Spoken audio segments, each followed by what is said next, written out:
اور شراب کی فروخت روکنا وغیرہ تھا۔ جب محکمہ پولیس قائم ہوا تو اس کا فطری نتیجہ تھا کہ لوگوں کو سزائیں بھی ملے گی، لہٰذا سزا دینے کے لیے جیل کا قیام عمل میں لایا گیا۔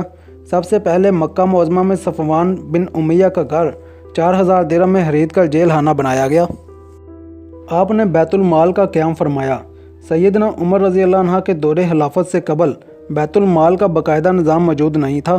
جو کچھ مال غنیمت یا خراج و جزیہ کی صورت میں آتا فوری تقسیم ہو جاتا تھا۔ سیدنا ابو ہریرہ رضی اللہ عنہ جب بحرین سے واپس آئے تو 1 سال میں اپنے ساتھ 5 لاکھ درہم بھی لائے۔ اس وقت ولید بن ہشام کے مشورے سے بیت المال کا محکمہ قائم کیا گیا اور عبداللہ بن ارقم رضی اللہ عنہ پہلے وزیر خزانہ مقرر کیے گئے۔ بیت المال کا یہ نظام اتنا وسیع ہوا کہ دارالخلافہ کے باشندوں کی تنخواہیں اور وظائف کی رقم 3 کروڑ درہم سالانہ تھی۔ آپ رضی اللہ عنہ نے نہری نظام کا قیام کیا۔ یہ اعزاز خلیفہ دوم حضرت عمر فاروق رضی اللہ عنہ کے پاس ہے کہ انہوں نے دنیا میں نہری نظام کی بنیاد ڈالی، خوراک کی پیداوار میں اضافہ، زراعت کی ترقی، لائف سٹاک کے تحفظ اور بقا کے لیے پانی کی محفوظ ترسیل کا بندوبست کیا۔ زرعی زمینوں کی آبادکاری کے لیے نہری نظام قائم کیا گیا۔ بصرہ کے لوگوں نے پانی کی قلت کی شکایت کی تو آپ نے ابو موسیٰ الشعری کو تحریری حکم بھیج کر دجلہ سے بصرہ تک 9 میل لمبی نہر کھدوائی۔ اس کے علاوہ نہر موکل، نہر سعد اور نہر امیر المومنین بہت مشہور ہیں۔ نہر امیر المومنین کے ذریعے دریائے نیل کو بحر القلزم سے ملا دیا گیا۔ اس نہر کی لمبائی 69 میل تھی۔ تعجب کی بات یہ ہے کہ اتنی بڑی نہر صرف 6 ماہ کے عرصے میں مکمل ہو گئی تھی۔ آپ نے نظام تعلیم کا قیام کیا۔ سیدنا عمر رضی اللہ عنہ نے قرآن مجید کی تعلیم کے لیے باقاعدہ قرہ و معلمین مقرر کر کے ان کی تنخواہیں طے کیں۔ ابو سفیان نامی ایک شخص کو چند دیگر اشخاص کے ساتھ مأمور کیا کہ قبائل میں گھوم کر ہر شخص کا امتحان لیں اور جس کو قرآن کا کچھ حصہ یاد نہ ہو اسے سزا دیں۔ آپ نے چند حفاظ صحابہ کو حمص، دمشق اور فلسطین میں قرآن سکھانے اور حفظ کرانے کے لیے روانہ کیا۔ اسی طرح آپ نے حدیث اور فقہ کی اشاعت کا بندوبست بھی کیا۔ عبد الرحمن بن موکل کو بصرہ میں فقہ کی تعلیم کے لیے روانہ کیا۔ سیدنا عمر فاروق رضی اللہ عنہ کے دور حکومت کا نظام عدل اور انصاف آج بھی مثال کے طور پر پیش کیا جاتا ہے۔ آپ سب سے پہلے خود عدل پسند بنے اور مثال بن کر دکھایا، پھر اپنے اعمال اور رعایا میں عدل و انصاف قائم کیا۔ آپ رضی اللہ عنہ نظام عدل میں اصول مساوات کا لحاظ رکھتے اور کسی قسم کا امتیاز روا نہ رکھتے۔ ایک مرتبہ حضرت ابی بن کعب کے ساتھ آپ کا تنازع ہوا۔ حضرت زید بن ثابت کے ہاں مقدمہ پیش ہوا۔ جب آپ ان کے پاس گئے تو انہوں نے تعظیم کے لیے جگہ خالی کر دی۔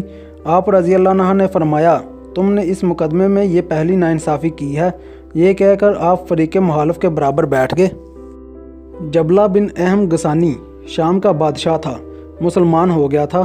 کعبہ کے طواف کے دوران اس کی چادر کا گوشہ ایک شخص کے پاؤں کے نیچے آ گیا۔ جبلہ نے اس کے منہ پر تھپڑ مارا۔ اس شخص نے بھی جواباً تھپڑ دے مارا۔ وہ غصے سے بےتاب ہو کر حضرت عمر رضی اللہ عنہ کے پاس آیا تو آپ نے فرمایا، تم نے جو کچھ کیا اس کی سزا پائی۔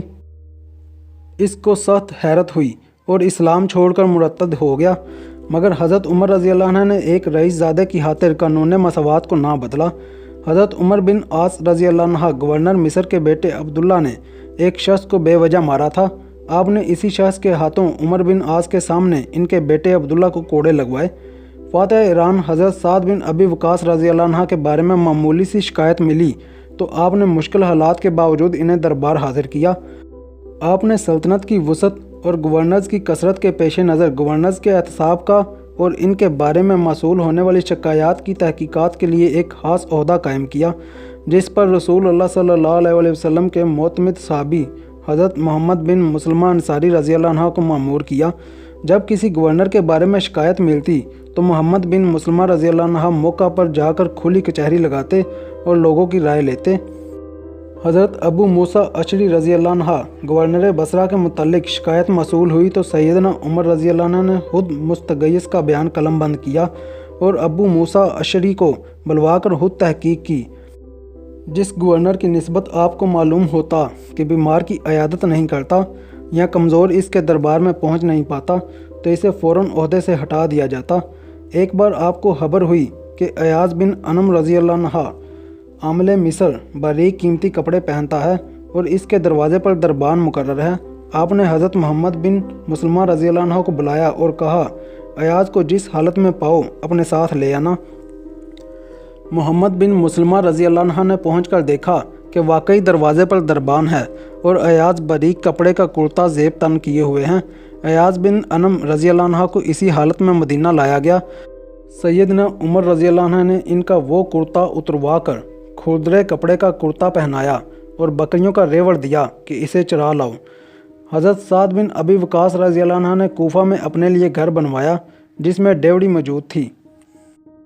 حضرت عمر رضی اللہ عنہ نے اس خیال سے کہ اس ڈیوڑی سے اہل حاجت کو رکاوٹ نہ ہو، محمد بن مسلمہ رضی اللہ عنہ کو بھیجا کہ جا کر ڈیوڑی کو آگ لگا دیں۔ بیت المال کا کپڑا سب میں تقسیم ہوا مگر لمبے آدمی کا کرتا نہیں بن سکتا تھا۔ جب لوگوں نے حضرت عمر رضی اللہ عنہ کو اسی کپڑے کا کرتا پہنے دیکھا تو کھڑے ہو گئے اور اعتراض کر دیا۔ آپ کے بیٹے نے کھڑے ہو کر وضاحت دی کہ میں نے اپنے حصے کا کپڑا اپنے والد کو دیا ہے تو ان کا کرتا بنا ہے۔ گویا اپنے اثاثہ جات کی منی ٹریل دینے کا نظام بھی آپ کے دور میں واضح ہوا۔ شام کی فتح کے بعد کیسر روم سے دوستانہ مراسم ہو گئے۔ ایک دفعہ آپ کی زوجہ ام کلثوم نے کیسر روم کے گھر والوں کے لیے خوشبو بھجوائی، جواباً انہوں نے تحفۃً جواہرات بھجوائے۔ جب حضرت عمر رضی اللہ عنہ کو معلوم ہوا تو اپنی زوجہ سے فرمایا، اگرچہ عطر تمہارا تھا مگر شام تک لے جانے والا قاصد سرکاری تھا، اسے سرکاری پیسے سے تنخواہ ملی تھی، غرض آپ نے وہ جواہرات بیت المال میں جمع کروا دیے۔ ایک مرتبہ آپ بیمار ہو گئے، معالج نے شہد کا مشورہ دیا۔ آپ کے پاس شہد نہیں تھا مگر بیت المال میں موجود تھا۔ آپ نے مسجد نبوی میں جا کر لوگوں سے پوچھا کہ اگر آپ اجازت دیں تو میں بیت المال سے تھوڑا سا شہد لے لوں۔ بظاہر یہ باتیں بڑی مشکل معلوم ہوتی ہیں مگر سیدنا عمر رضی اللہ عنہ کے لیے مساوات کا یہ نظام قائم کرنا مشکل نہ تھا، اس لیے کہ اسلام کی یہ تعلیمات حقیقی معنی میں آپ کے اندر راسخ ہو چکی تھیں۔ طرز زندگی میں سادگی تھی مگر شاہانہ وقت آپ سے ڈرتے تھے۔ دوسری طرف آپ اپنی رعایا کی داد رسی کے لیے ہر ممکن کاوشیں کرتے تھے۔ امام غزالی بیان کرتے ہیں کہ شہنشاہ فارس نے اپنا ایک قاصد بھیجا اور حکم دیا کہ اس شخص کے حالات معلوم کر کے آؤ جس کے رعب سے بادشاہ بھی ڈرتے ہیں۔ جب قاصد مدینہ پہنچا تو لوگوں سے پوچھا کہ آپ کا بادشاہ کہاں ہے؟ جواب ملا، ہمارے ہاں بادشاہ نہیں ہوتے بلکہ امیر ہوتا ہے۔ ایک شخص اس قاصد کو سیدنا عمر رضی اللہ عنہ کے پاس لے گیا۔ وہ دیکھ کر حیران رہ گیا کہ وہ شخص جس سے دنیا ڈرتی ہے وہ اپنا عصا سرہانے رکھے زمین پر سو رہا ہے اور آپ کے پسینے سے زمین بھی تر تھی۔ یہ دیکھ کر شہنشاہ فارس کا قاصد حیران رہ گیا، یہ ہے وہ شخص جس کے رعب سے پوری دنیا ڈرتی ہے۔ آپ رضی اللہ عنہ کی کوشش ہوتی تھی کہ رعایا کے حالات زیادہ سے زیادہ خود معلوم کریں۔ ایک دفعہ سفر شام سے واپسی کے دوران راستے میں ایک خیمہ دیکھا۔ سواری سے اترے ایک بوڑھی عورت نظر آئی۔ اس سے پوچھا، عمر کا کچھ حال معلوم ہے؟ کہنے لگی، شام سے روانہ ہو چکا ہے مگر خدا اسے پوچھے، مجھے اس کی طرف سے آج تک ایک جبہ بھی نہیں ملا۔ آپ نے کہا، عمر کو اتنی دور کا حال کیسے معلوم ہو سکتا ہے؟